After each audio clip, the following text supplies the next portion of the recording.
Welcome back नाज़रीन। हम गुफ्तगू करें अमार हबीब खान साहब से और अली खिज़र साहब से। अली खिज़र साहब, देन व्हाट्स फिर क्या कहें sir, what's the way forward? कि मतलब कि या तो अब क्योंकि ये ज़रा सियासी हो गई है बहस, बट आप लोगों दोनों के जवाब जो हैं उन्होंने मुझे मजबूर कर दिया कि सर फिर व्हाट्स द वे फॉरवर्ड? कि यही है कि गरीब टैक्स देता रहेगा, चाहे वो पेट्रोल के बिल पे हो, चाहे वो इनडायरेक्ट टैक्सेशन और तरीके से हो, या ग्रिड की बिजली का बोझ हो। पर एक तरफ ये बात है, और आर वी जस्ट सेइंग कि the government is going to continue to fail? मतलब कि हुकूमत जो है, चाहे वो ये हुकूमत हो या आने वाली हुकूमत हो, वो हमेशा नाकाम ही रहेगी अमीरों से टैक्स कलेक्ट करने के लिए, और इसलिए गरीब पिसता रहेगा। जी, 20 साल से तो हम यही देख रहे हैं, बल्कि 20 साल से ज्यादा से देख रहे हैं। 20 साल से तो एक्टिवली देख रहे हैं कि यही हो रहा है कि हुकूमत फेल हो रही है, अमीरों से टैक्स नहीं ले पा रही। ताजर से, ट्रेडर से मुशर्रफ साहब ने भी टैक्स लेने की कोशिश की थी, उसके बाद से हर हुकूमत ने कोशिश की है, अब भी कोशिश कर रही है, तब भी कामयाब नहीं हुई, अभी भी कामयाब नहीं हुई। तो आगे भी मुझे लगता है कामयाब नहीं होगी, क्योंकि यहाँ पे विलिंगनेस नहीं है टैक्स लेने की, यहाँ पे गवर्नेंस की विलिंगनेस नहीं है। यहाँ पे एक कैप्चर है मुख्तलिफ तरह के लोगों का, जो जो सारे अमीर हैं वो ड्राइंग रूम टॉक्स करते हैं, वो कर लेते हैं, और सारे गरीब बहुत बड़ी अमाउंट में बंदा है, बहुत बड़ा आदमी है। 250 मिलियन लोगों की 25 करोड़ की आबादी में से शायद 20 करोड़ आदमी गरीब है।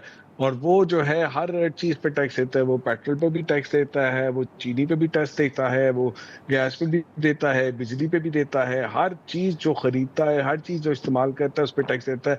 इसीलिए हमारा 70% टैक्स इनडायरेक्ट है, और जो डायरेक्ट टैक्स है वो भी बहुत ज्यादा इनडायरेक्ट फॉर्म नहीं है, जो पास ऑन हो जाता है।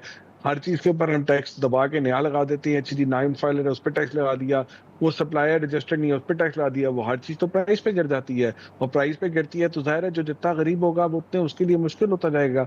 और वही गरीब गरीब से गरीब होता जा रहा है। वो एक घर में 2 लोग होते हैं, 10 लोग उसके लिए काम कर रहे होते हैं, लेकिन वो 2 लोग अपना टैक्स नहीं देते हैं, उनके बच्चे बाहर पढ़ रहे होते हैं, और वो 10 लोग उनका काम करते रहेंगे, वो 10 से 20 हो जाएंगे। यही चलता रहेगा। हम तो 20 साल से ही देख रहे हैं, अगले 20 साल भी लगता है ऐसे ही होता रहेगा, अनलेस के इस मुल्क के अंदर वो गरीब कोई की आवाज की उठे, और अमीर को जो उसका फायदा उठा रहा है वो उस आवाज के आगे बोल सके।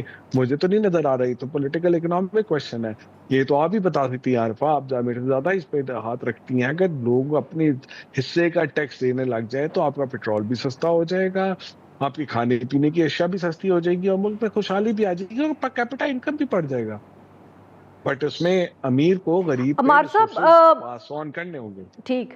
जी अमार साहब, फिर अगर अली खिज़र साहब की बात से मैं आगे आपसे ये पूछूं कि चले, एक तो एलीट कैप्चर हो गया, उस पर बात होती भी रहती है, इस वक्त भी आप दोनों ने कर ली, तो सर फिर ये आईएमएफ की पॉलिसीज़ क्या हैं? क्या आईएमएफ को या और जो इंटरनेशनल फाइनेंशियल इंस्टीट्यूशन हैं उनको नज़र नहीं आ रहा कि पाकिस्तान में किस तरह पॉलिसी बन रही है, या गरीब पे कितना बोझ है? वो भी उस बोझ को बढ़ाते चले जा रहे हैं। जो वफाकी वजीर पेट्रोलियम ने भी कहा कि जी हमें टैक्स बढ़ाना था क्योंकि आईएमएफ ने कहा। So it seems as if this is not just about the government, इसमें जो हमें लोन्स देते हैं वो भी उतने ही शरीक है इस जुर्म में। देखें, लोन क्यों देते हैं? लोन इसलिए देते हैं क्योंकि आपका खसारा है, खसारे को कवर करने के लिए लोन देते हैं। अगर हम टैक्स ले लें, अगर टैक्स कलेक्शन हमारी सही हो जाए, अगर खसारा कम हो जाए तो आपको लोन भी नहीं लेना पड़ेगा। आईएमएफ की गलती थोड़ी, नहीं, शायद माफ़ करिएगा अमार साहब, मैं आपकी बात काट रही हूँ, मैं शायद आपको सवाल सही समझा नहीं सकी। मेरा कहने का मकसद ये था कि आईएमएफ अगर लोन दे रही है, हमें बताया जाता है कि वो कहते हैं कि खसारा कम करो, तो वो ये क्यों नहीं कह सकते कि वो खसारा दुकान से टैक्स कलेक्ट करके कम कर लो? वो ये क्यों इंसिस्ट करते हैं कि पेट्रोल के ऊपर ही टैक्स लगे?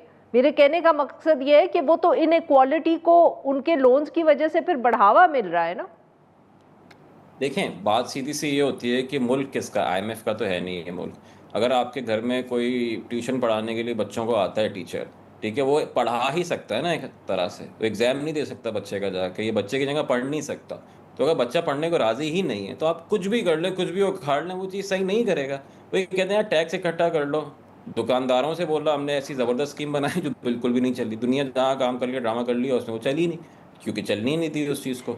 हर किस्म की स्कीम आती है, हर किस्म की इनोवेटिव आती है, मगर उसको हम चलने नहीं देते। तो वो आईएमएफ तो आपकी हुकूमत नहीं चला सकता। जो गवर्नेंस है, हुकूमत है, वो तो लोकल हुकूमत है चलानी है, दैट्स फेडरल, प्रोविंशियल, व्हाटएवर। अगर वो नहीं चला पा रहे तो IMF तो एक हद तक प्रिस्क्रिप्शन ही दे सकता है, आपको इसके अलावा और क्या करे वो। So, very quickly, Ali Saab, are you expecting the petrol and electricity prices to go up in the summers? देखिए जी, अभी तो जंग के ऊपर डिपेंड करता है कि जंग कहाँ पे लेके चलती है। अगर देखें, अमार ने जो बात की थी शुरू में बिल्कुल ठीक की थी कि हमारे यहाँ पिछले साल जो या जंग से पहले जो ऑयल था वो $60-70 पे था और 60 से नीचे आ रहा था। ठीक है जी। और अब वो जो है, अगर जंग खत्म भी हो जाती है तो वो 80 से $90 के दरमियान रहेगा।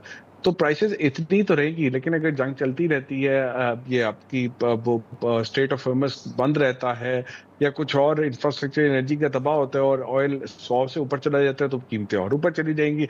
अगर जंग रुक जाती है, जंग बंदी हो जाती है और चीजें नॉर्मलाइज होना शुरू होती है तो फिर प्राइस इधर ही रहेंगी। तो ये तो इसके बारे में मैं इससे ज्यादा तो कुछ नहीं कह सकता, है तो जंग के ऊपर डिपेंड करता है जी। बहुत बहुत शुक्रिया मेहमानों का, उन्होंने हमारे लिए वक्त निकाला। नाज़रीन, यहाँ पे लेंगे एक छोटी सी ब्रेक और जब हम ब्रेक से वापस आएंगे तो हम बात करेंगे कोट्स के हवाले से और एक सहाफ़ी जिनको पिछले दिनों में अरेस्ट किया।